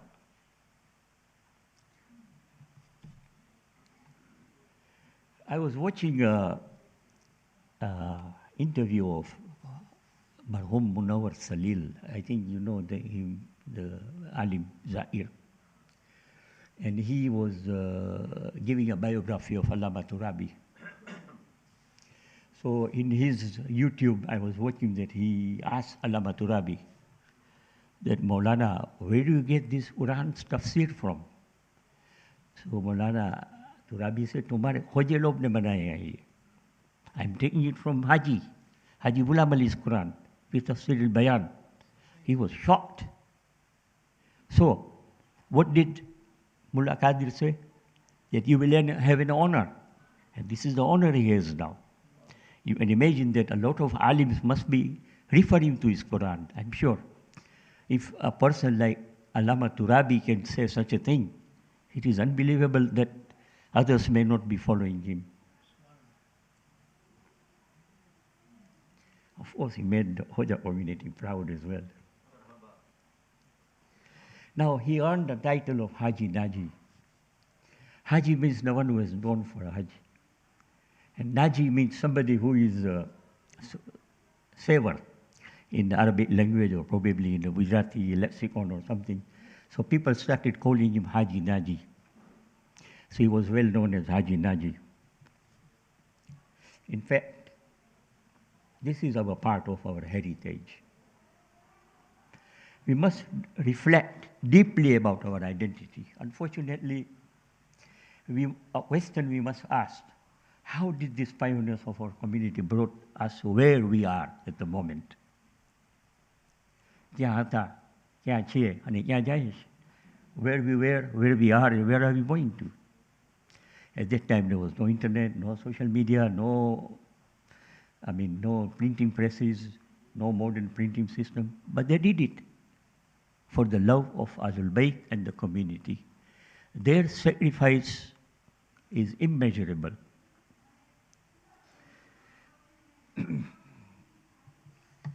Unfortunately, today's generation lives between two worlds. Our identity is being eroded. Sadly, our language, Matrubhasha, Gujarati, is in the mortuary. Nobody talks Gujarati nowadays. When I come to England, I visit some of my friends and relatives, and their children are all talking English. When I tell them that I came in a Gujarati, નથી શીખવાડતા, it's a Gujarati and શું કામ આવશે? So they came, don't teach him writing, teach him verbal. At least he can communicate with their grandparents or something. So we are losing, not in Europe or America, or even in Tanzania, I find that we are losing Gujarati as a language. And if you lose your language, you lose everything, because there is no identity there, you see. So if you lose your language, you lose your culture. If you lose your culture, you lose your identity. Is that what we want? Is that where we are going now? This is the question we have to ask ourselves. As elders, we have started in Dar es Salaam. I have started in Dar es Salaam. I have been interviewing a lot of elderly people. Random. I put it in my, and I asked them so many questions about the community. Where are you from? He says, I'm from Bukoba or Dar es Salaam. Tamari azadari kem chalti thi? How were you in the community?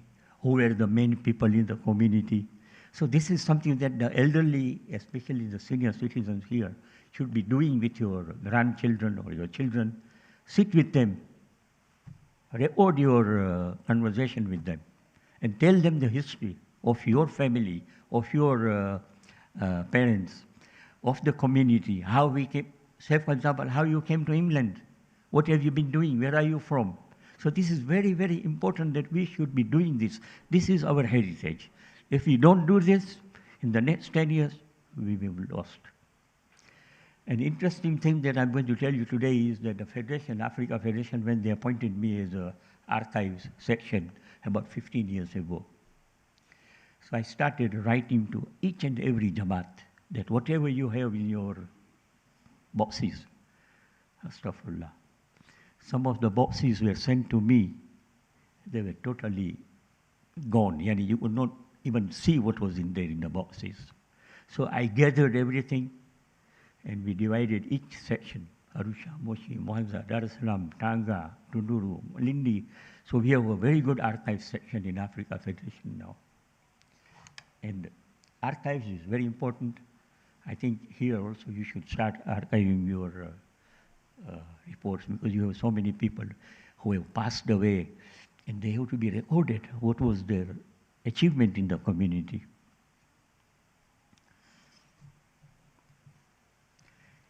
In the end, I would recommend 3 books which are very important that we should be reading. Mullah Asghar, he wrote a book, Relentless Endeavors, which is, I think, available in the bookshop here. Hassan Jafar, a great historian, he wrote the book, The Endangered Species.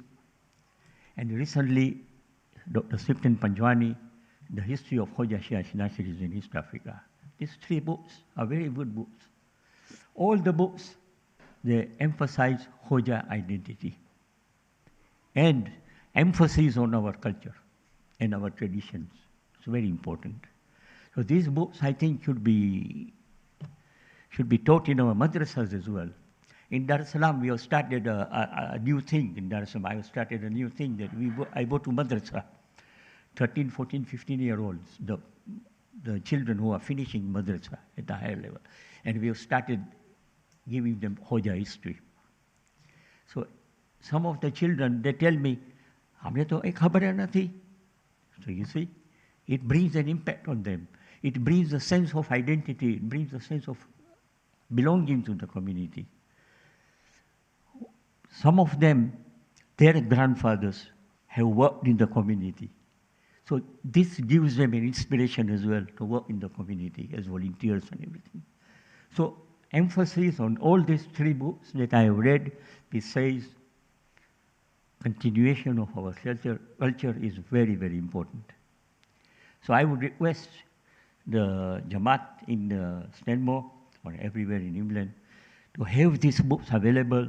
You should have lectures on Hoja history, Hoja identity. In Dar es Salaam, we have started a new thing that in the Majlis, before Majlis, we are inviting young boys. Some of the boys, they are reciting some Quran ayats. And some of the boys, they talk about history, of the Hoja history. We give them about 3 minutes. They talk about Hoja history. I think that will bring a lot of sense of belonging in the community. The other thing is the language. We should not be forgetting our language, be it Gujarati or Kutchi, but we should not forget it. Heritage is a given right. It is a reality. Let us be part of it. Otherwise, we'll get lost. In 10, 15 years, we won't be there. What will our children do? They will not know any history of the community. So what our forefathers have done, they have laid down what we can say is the heritage of ours. So we have to now leave the heritage for the next generation. So this is very, very important.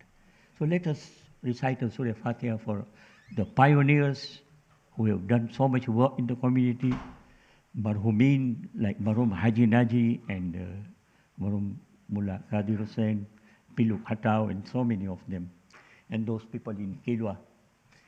And let's just recite a Surah Fatiha for all the Marhumin who have passed away. Surah Al-Mubarak Al-Fatiha.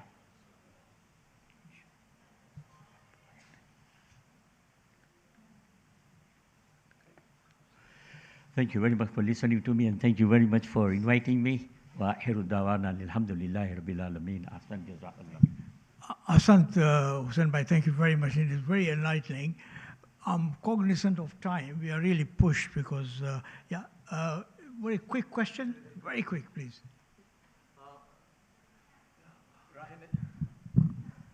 For information, Rahe-Najat is still being published, but not in Karachi, but Bhavnagar. Okay? And the other thing is this, the son of Haji Naji, Kazim Kausari, he passed away. I met him as well. I used to go to him, and apart from that, Masaibe Panjatan also, which is from Haji Naji as well, you see. And the Quran is available if you go to App Store, Haji Naji Memorial Trust. You will find the same Quran that you just mentioned. It is available on App Store. Just go to App Store, Quran Haji Naji Memorial Trust is there in Gujarati. Thank you, Jazakallah. I just can take very quick question because namaz time, we cannot overlap it. Please, it's only a quick one, please.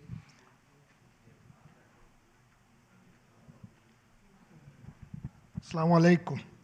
Hussain Bhai Dattu has just mentioned about our heritage, Mullah Khaki in Pala Gali, Haji Naji. I've just come back from India. The World Federation sponsored Khoja Heritage Tour.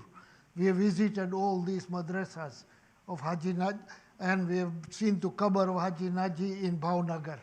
There is a place near Bhavnagar, they've made a zari of Imam Hussain and Hazrat Abbas, identical to Karbala. We are fortunate to visit them. World Federation is sponsoring every year one trip for Khoja Heritage. I highly recommend anybody is interested. It's very educative. Thank you. Thank you for your input. A quick one, please. Huh? Thank you. Assalamu alaikum. Thank you so much for the inspirational talk. But I think the most important part was at the end, where you said you want to pass on this heritage to our youths. Do you have a structured syllabus of how you teach them in the madrasas? Because it will be very important to have one, streamlined sort of way where we can impart this knowledge to our youth worldwide, not only in Dar es Salaam.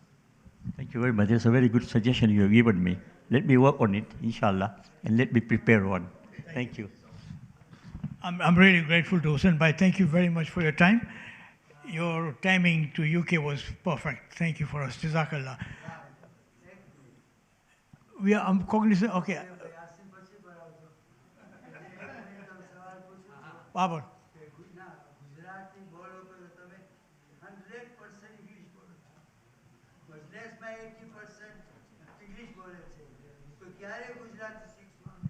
Good point. I think they're all working on it. We are all working on it. Yeah. Jazakallah. Thank you, brothers. So we are now in the Surah Al-Yasin, but before we recite, a bit pushed today, sorry.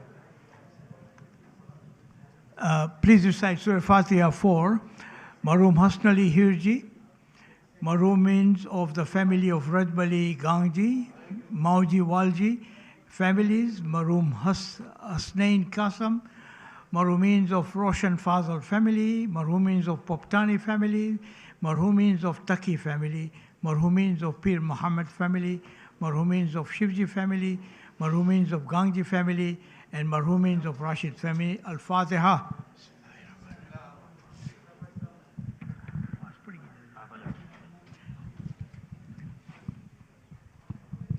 Kindly maintain silence for Surah Al-Yasin. Jazakallah. Thank you.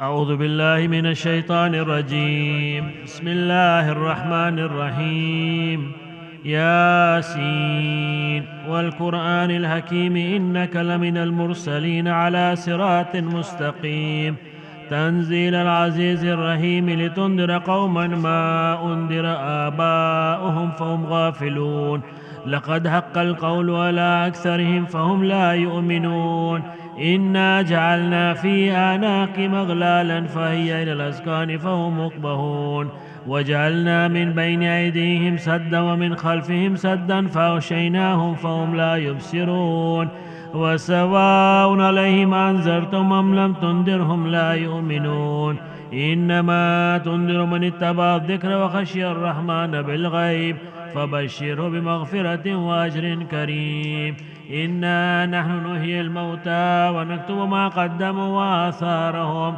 وكل شيء أحصيناه في إمام مبين واضرب لهم مثلا أصحاب القرية إذ جاءها المرسلون إذ أرسلنا إليهم اثنين فكذبوهما فعززنا بثالث فقالوا إنا إليكم مرسلون قالوا ما أنتم إلا بشر مثلنا وما أنزل الرحمن من شيء إن أنتم إلا تكذبون قالوا ربنا يعلم إنا إليكم لمرسلون وما علينا إلا البلاغ المبين قالوا إنا تطيرنا بكم لئن لم تنتهوا لنرجمنكم وليمسنكم منا عذاب أليم قالوا طائركم معكم أئن ذكرتم بل أنتم قوم مسرفون وجاء من أقصى المدينة رجل يسعى قال يا قوم اتبعوا المرسلين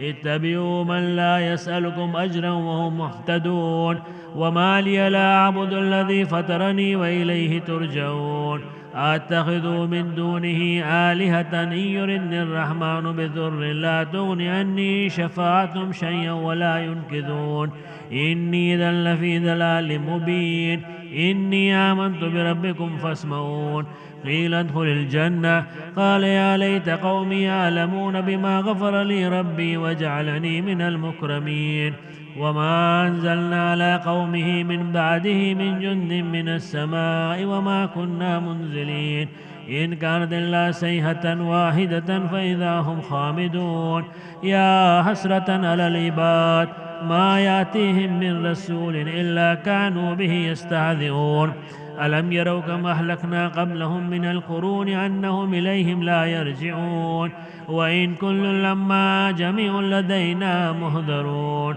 وآية لهم الأرض الميتة أحييناها وأخرجنا من عبا فمنه يأكلون وجعلنا فيها جنات من نخيل وأعناب فجرنا فيها من العيون ليأكلوا من ثمره وما عملته أيديهم أفلا يشكرون سبحان الذي خلق الأزواج كلها مما تنبت الأرض ومن أنفسهم ومما لا يعلمون وأعد لهم الليل نسلخ منه النهار فإذا هم مظلمون والشمس تجري لمستقر لها ذلك تقدير العزيز العليم والقمر قدرناه منازل حتى عاد كالأرجون القديم لا الشمس ينبغي لها أن تدرك القمر ولا الليل سابق النهار وكل في فلك يسبحون وأعد لهم أنا حملنا ذريتهم في الفلك المشحون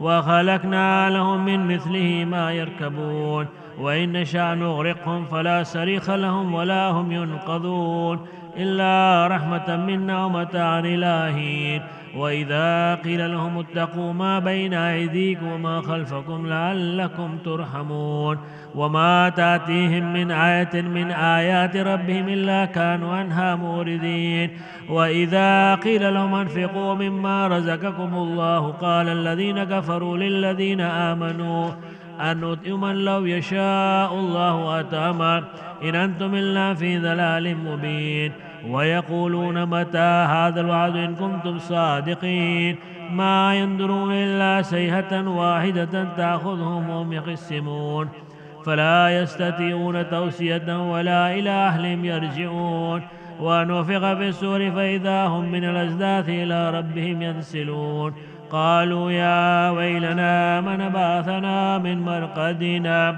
هذا ما وعد الرحمن وصدق المرسلون إن كانت إلا صيحة واحدة فإذا هم جميع لدينا مهدرون فاليوم لا تظلم نفس شيئا ولا تجزون إلا ما كنتم تعملون إن أصحاب الجنة اليوم في شغل فاكهون هم وأزواجهم في ظلال على الأرائك متكئون لهم فيها فاكهة ولهم ما يدعون سلام قولا من رب رحيم وامتازوا اليوم أيها المجرمون ألم أعهد إليكم يا بني آدم أن لا تعبدوا الشيطان إنه لكم عدو مبين وأن اعبدوني هذا صراط مستقيم ولقد أضل منكم جبلا كثيرا أفلم تكونوا تعقلون هذه جهنم التي كنتم توعدون اصلوها اليوم ما كنتم تكفرون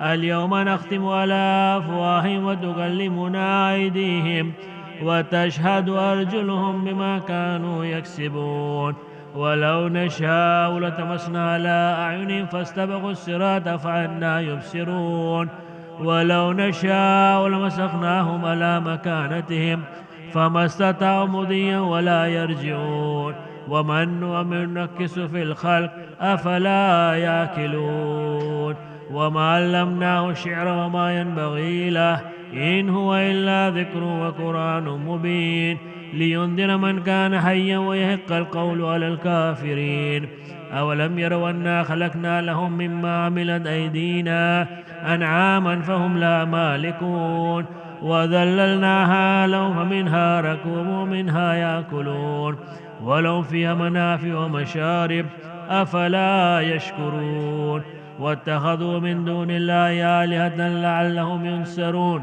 لا يستطيعون نصرهم وهم لهم جند محضرون فلا يحزنك قولهم إنا نعلم ما يسرون وما يعلنون أولم ير الإنسان أنا خلقناهم من نطفة فإذا هو خصيم مبين وضرب لنا مثلا ونسي خلقه قال من يحيي العظام وهي رميم قل يحييها الذي أنشأها أول مرة وهو بكل خلق عليم الذي جعل لكم من الشجر الأخضر نارا فإذا أنتم منه توقدون أوليس الذي خلق السماوات والأرض بقادر ألا أن يخلق مثلهم بلى وهو الخلاق العليم إنما أمره إذا أراد شيئا أن يقول له كن فيكون فسبحان الذي بيده ملكوت كل شيء وإليه ترجعون صدق الله العلي العظيم الفاتحة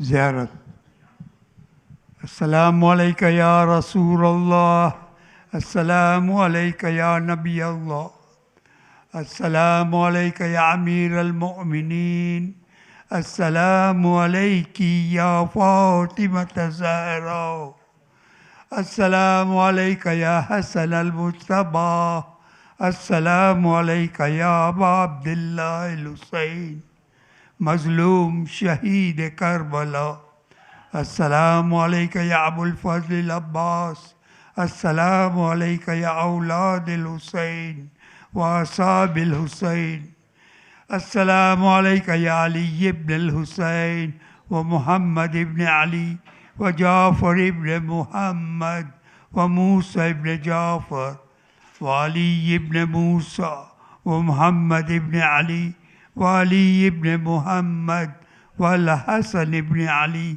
السلام عليك يا صاحب الزمان الأمان الأمان الأمان من فتنة زمان السلام عليكم جميعا ورحمة الله وبركاته بسم الله الرحمن الرحيم اللهم كل وليك حجة ابن الحسن صلواتك عليه وعلى آبائه في هذه الساعة وفي كل ساعة وليا وحافظا وقائدا وناصرا ودليلا وعينا حتى تسكنه أرزك طوى وتمته فيها طويلا برحمتك يا